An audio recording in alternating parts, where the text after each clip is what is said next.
বাংলাদেশে কুকুর লেলিয়ে দিয়েছে। কুকুরের সাথে কোনো বোঝাপড়া নাই। যারা কুকুর লেলিয়ে দিয়েছে বোঝাপড়া সেই দিল্লির সাথে হবে।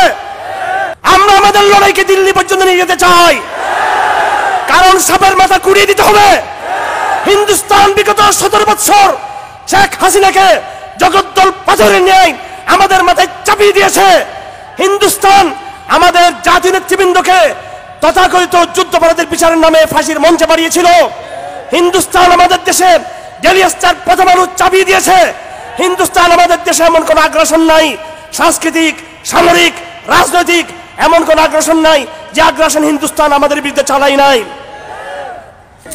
আমার ভাইয়েরা, ইতিমধ্যে হিন্দুত্ববাদী বিভিন্ন সংগঠন আমাদের সাথে যোগাযোগ করছে এবং সন্ত্রাসবাদী জঙ্গি সংগঠন ইসকন এক নতুন বয়ান নিয়ে হাজির হয়েছে।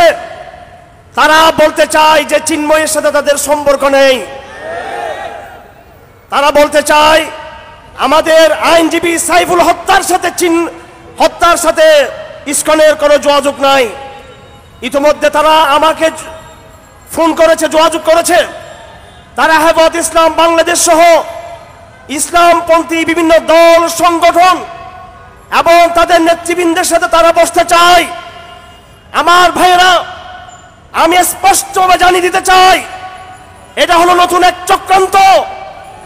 শেখ হাসিনাকে বাংলার মাটি থেকে বিদায় করার পর এই দেশের ম্যাক্সিমাম হিন্দুত্ববাদী সংগঠন, শুধু হিন্দু মহাজোট সহ 1-2টি সংগঠন ব্যতীত প্রায় সংগঠন, তারা ভারতের এজেন্ডা বাস্তবায়ন করার জন্য বাংলাদেশে এক অরাজক পরিস্থিতি তারা তৈরি করে।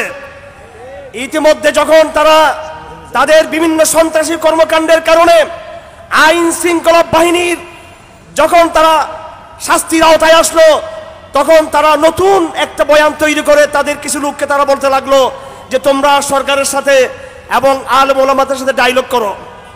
আমার ভাইয়েরা, আমি আজকের এই সমাবেশ থেকে ইসকনকে স্পষ্ট বলে দিতে চাই এবং হিন্দু বৌদ্ধ খ্রিস্টান ঐক্য পরিষদ সহ সকল হিন্দু সংগঠনকে বলে দিতে চাই, 3টি শর্ত পূরণ না হওয়া পর্যন্ত আগামীতে হিন্দুত্ববাদী কোন সংগঠনের সাথে আমরা আর আলাপে বসতে রাজি নাই।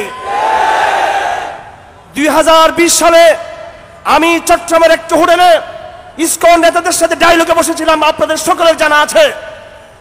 এবং বিগত হাসিনা সরকার পতনের পরে আমাদের দেশের ইসলামপন্থীরা হিন্দুদের মন্দির পাহারা থেকে শুরু করে তাদের আত্মরক্ষা এবং সুরক্ষার জন্য সকল ব্যবস্থা তারা গ্রহণ করেছিল।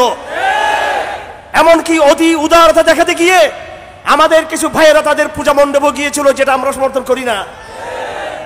এত উদারতা দেখার পরও তারা আমাদের ভাইকে জবে করে তার উত্তর তারা দিল।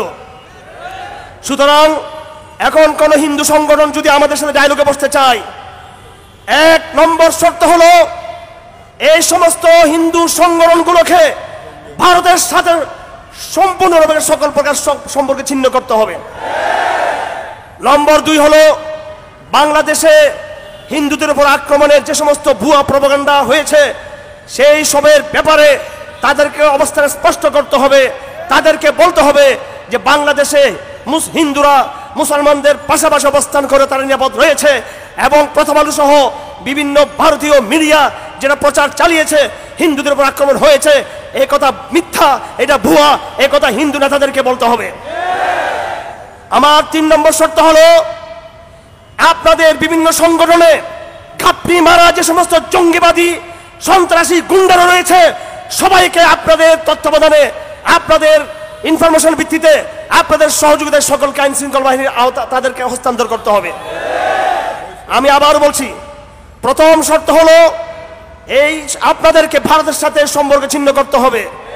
নম্বর 2, যে প্রপাগান্ডা চালানো হয়েছিল যে হিন্দুরা মার খাচ্ছে, মন্দির পড়ে যাচ্ছে, এই অপপ্রচারের বিরুদ্ধে আপনাদেরকে কথা বলতে হবে, যেটা মিথ্যা কথা। নম্বর 3, আপনাদের সংগঠনে ঘাপটি মেরে থাকা সকল সন্ত্রাসীকে অবশ্য বহিষ্কার করে আইন শৃঙ্খলা বাহিনীর হাতে তুলে দিতে হবে। এই 3টি শর্ত পূরণ না হওয়া ছাড়া আমরা আপনাদের সাথে কোনো ডায়লগে বসবো না এবং কোন ইসলামী দল সংগঠন যদি ডায়লগে বসে তারা মুনাফিক হিসেবে চিহ্নিত হবেন। আরেকটা কথা আপনাদেরকে বলতে চাই, সেটা হলো কেন আপনারা ইসকন ইসকন করতেছেন?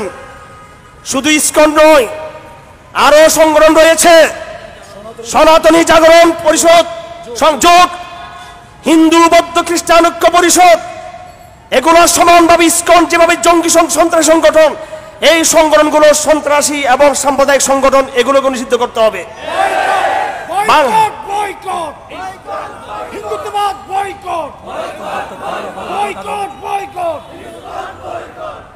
আমার আরেকটি কথা হলো, ভালো করে বুঝে নেবেন, আমাদের মূল লড়াই কিন্তু বাংলাদেশের হিন্দুদের সাথে নয়, এমনকি আমাদের মূল লড়াই বাংলাদেশে ইসকন সহ, সনাতনী মহাজোট সহ, হিন্দু বৌদ্ধ খ্রিস্টান ঐক্য পরিষদ, এদের সাথেও আমাদের মূল লড়াই নয়। আমি গত 2 দিন আগে আমার ফেসবুক স্ট্যাটাসে বলে দিয়েছি, সাপের লেজ চট্টগ্রামে, ঢাকায়, সাপের মাথা দিল্লিতে। আমাদের লড়াই দিল্লির সাথে। দিল্লি বাংলাদেশে কুকুর লেলিয়ে দিয়েছে, কুকুরের সাথে কোনো বোঝাপড়া নাই। যারা কুকুর লেলিয়ে দিয়েছে, বোঝাপড়া সেই দিল্লির সাথে হবে। হে সংগ্রামী সমাবেশ, আমরা আমাদের লড়াইকে দিল্লি পর্যন্ত নিয়ে যেতে চাই, কারণ সাপের মাথা কুড়িয়ে দিতে হবে। হিন্দুস্তান বিগত 17 বছর শেখ হাসিনাকে জগদ্দল পাথরের ন্যায় আমাদের মাথায় চাপিয়ে দিয়েছে। হিন্দুস্তান আমাদের জাতীয় নেতৃবৃন্দকে তথাকথিত যুদ্ধাপরাধের বিচারের নামে ফাঁসির মঞ্চে বাড়িয়েছিল। হিন্দুস্তান আমাদের দেশে ডেলিয়াস্টার প্রথমালু চাপিয়ে দিয়েছে। হিন্দুস্তান আমাদের দেশে এমন কোন আগ্রাসন নাই, সাংস্কৃতিক, সামরিক, রাজনৈতিক এমন কোন আগ্রাসন নাই যে আগ্রাসন হিন্দুস্তান আমাদের বিরুদ্ধে চালাই নাই। আজকের এই সমাবেশ থেকে আমরা বলে দিতে চাই, হিন্দুস্তানের সামনে দুটো পথ রয়েছে। হয়তো হিন্দুস্তান তার অতীতের অবস্থানকে পরিবর্তন করে আমাদের সাথে ডায়ালগে বসতে হবে এবং আগামী দিনের সহাবস্থান নিশ্চিত করতে হবে।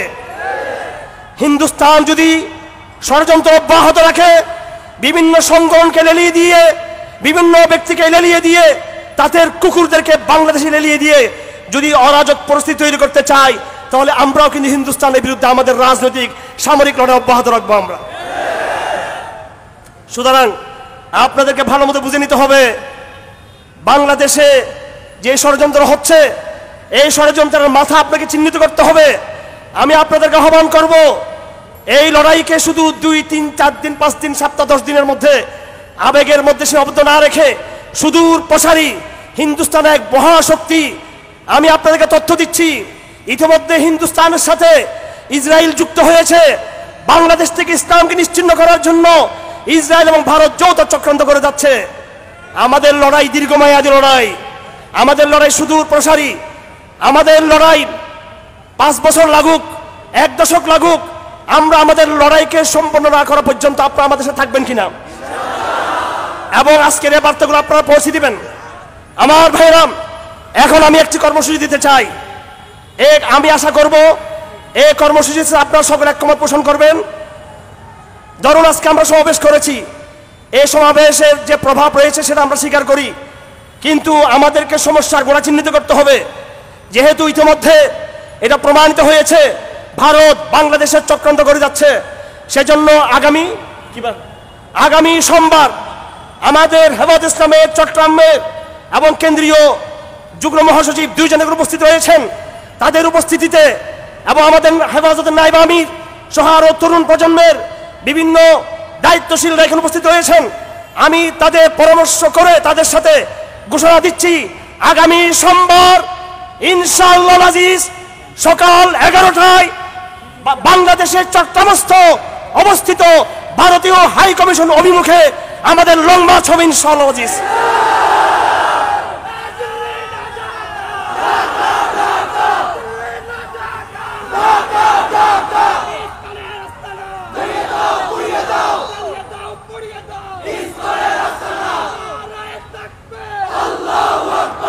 আমি আপনাদেরকে বলে দিতে চাই, আমাদের সে সমাবেশ হবে শান্তিপূর্ণ সমাবেশ হবে। ওই সমাবেশে আপনারা কোনো রকমের বিশৃঙ্খলা করার চেষ্টা করবেন না এবং বাংলাদেশে কোনো হিন্দুর গায়ে আমাদের পক্ষ থেকে ঠুকাও পড়বে না ইনশাআল্লাহ আজিজ। আমরা ভারতীয় এমবিসিতে করে একটা পাটকেল আমরা নিক্ষেপ করব না। আমরা আইন শৃঙ্খলা বাহিনীর সাথে যোগাযোগ করে বাংলাদেশের বিভিন্ন গোয়েন্দা সংস্থাকে ইনফরমেশন দিয়ে এবং তত্ত্বাবধায়ক সরকারে যারা রয়েছেন এবং সমন্বয়কারী ছাত্ররা যারা রয়েছেন সকলকে জানিয়ে দিব আমরা ভারতীয় দূতাবাস অভিমুখে আমরা শান্তিপূর্ণ যাত্রা করব এবং শান্তিপূর্ণ দূরত্ব অবস্থানে থেকে আমাদের প্রতিনিধিরা ভারতীয় হাই কমিশনে আপামার তৌহিদি জনতার পক্ষ থেকে তারা স্মারকলিপি প্রদান করবেন ইনশাআল্লাহ আজিজ। আমাদেরকে আমাদের কর্মসূচি অব্যাহত রাখতে হবে। সোমবার আপনাদের সকলের সাথে দেখা হবে ইনশাআল্লাহ আজিজ। ব্যাপক গণজমায়েত হবে। আপনারা সকাল 11টায় যার যার অবস্থান থেকে চট্টগ্রাম জমিয়তুল ফালাহ ময়দানে ঐক্যবদ্ধ হওয়ার চেষ্টা করবেন সবাই। এবং আবার বলতে চাই, সেদিন আপনারা শান্তি বজায় রাখবেন, শৃঙ্খলা বজায় রাখবেন। আমরা ভারতকে স্মার্ট বার্তা দিতে চাই, আমরা ভারতকে ম্যাচিউর বার্তা দিতে চাই। ভারত যেন আমাদেরকে সন্ত্রাসী প্রমাণ করতে না পারে, সেটা আপনাদের সকলকে সাবধান থাকতে হবে। আমাদের নেতৃত্বে আপনাদেরকে ঐক্যবদ্ধ থাকতে হবে এবং আমাদের নেতৃবৃন্দের পক্ষ থেকে যেসব নির্দেশনা আসবে সেই নির্দেশনা মোতাবেক আপনারা সকলে আমাদের প্রত্যেকটা কর্মসূচি বাস্তবায়ন করবেন। ওয়া আখিরু দাওয়ানা আলহামদুলিল্লাহি রাব্বিল আলামিন ওয়া মা আলাইনাল বালাগ। আপনাদের সকলের সাথে ইনশাআল্লাহ সোমবার 11টায় দেখা হবে।